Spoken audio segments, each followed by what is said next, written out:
Donc nous sommes avec Nicolas Thirapon de l'AFMB. Alors l'AFMB, qu'est-ce que c'est?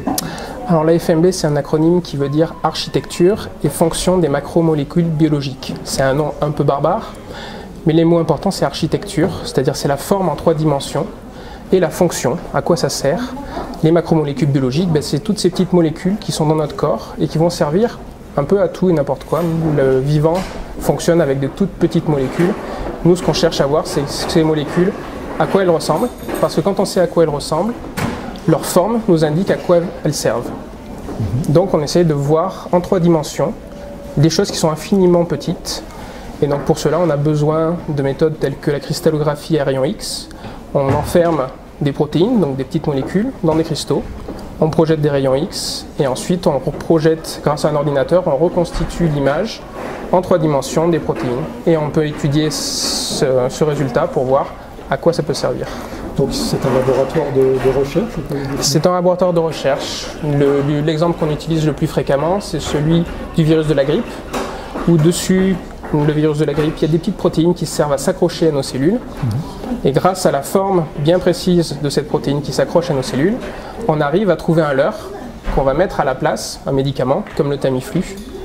Et ce leurre va servir à empêcher le virus à se propager dans notre corps. Donc on a connu la forme de la protéine du virus de la grippe, on lui a trouvé un leurre donc à but thérapeutique, et maintenant du coup on arrive à se défendre contre la grippe. C'est l'exemple le plus classique. Comment connaître la forme et finalement la fonction de la protéine nous aide à faire des avancées au point de vue de la santé humaine. D'accord, donc on lie là quelque part la recherche fondamentale et la recherche appliquée.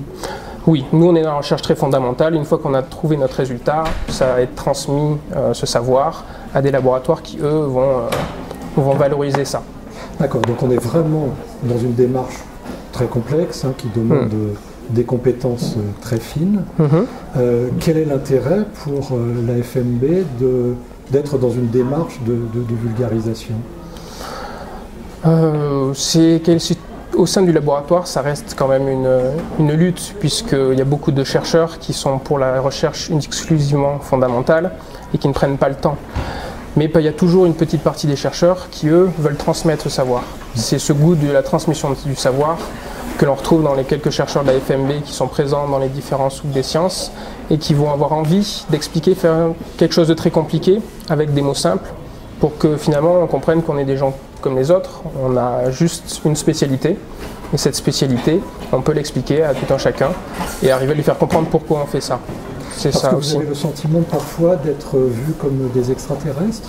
C'est un retour qu'on a un peu parfois effectivement quand on rencontre les gens, on fait de la science, on fait des mélanges. Beaucoup de gens nous parlent tout de suite d'OGM ou de choses où il y a un problème de communication entre la science et le grand public. Il y a finalement une très grande différence entre ce qu'on comprend et ce qu'on croit comprendre. On est là pour faire le lien entre ce que les gens utilisent au jour le jour, ce qu'ils rencontrent au jour le jour et qu'ils ne savent pas, qui finalement est utilisé aussi par les scientifiques de la même façon. Donc c'est ça, c'est faire le lien entre la vie de tous les jours et le laboratoire. La science participe pleinement de la société et la société ne peut pas se concevoir sans science, technique. Et c'est ce lien, cette compréhension.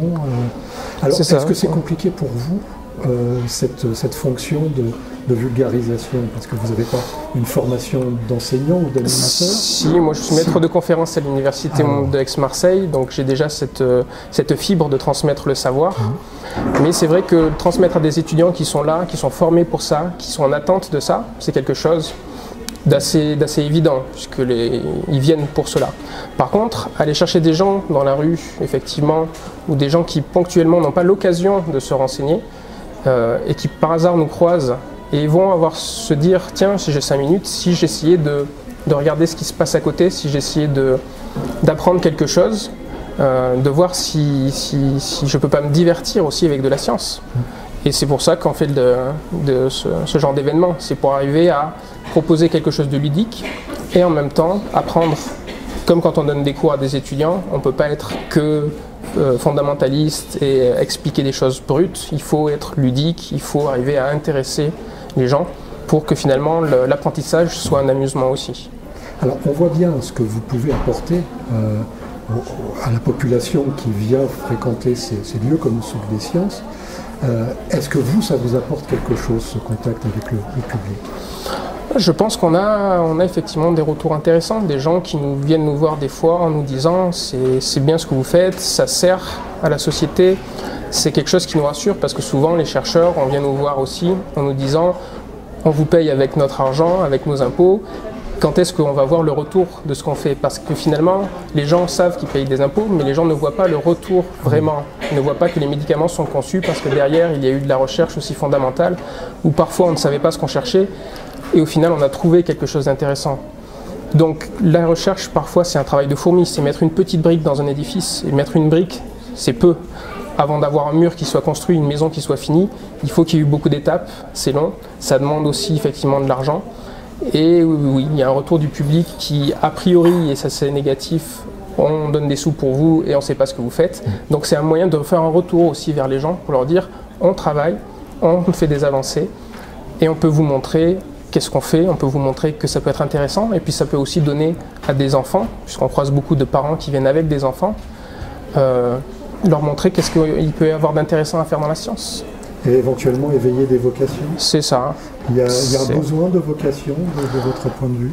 Je pense que pour tout travail, que ce soit dans la science ou ailleurs, il faut être passionné par ce qu'on fait. Et effectivement, les vocations, elles naissent très tôt. Il faut avoir envie. Moi, l'enseignement, j'ai eu envie très tôt d'enseigner. Je pense que pour se lever tous les matins et travailler dur, et effectivement, quand on est chercheur, souvent, on cherche et on a du mal à trouver. Il faut avoir la fibre pour avoir envie de continuer à chercher et enfin trouver quelque chose.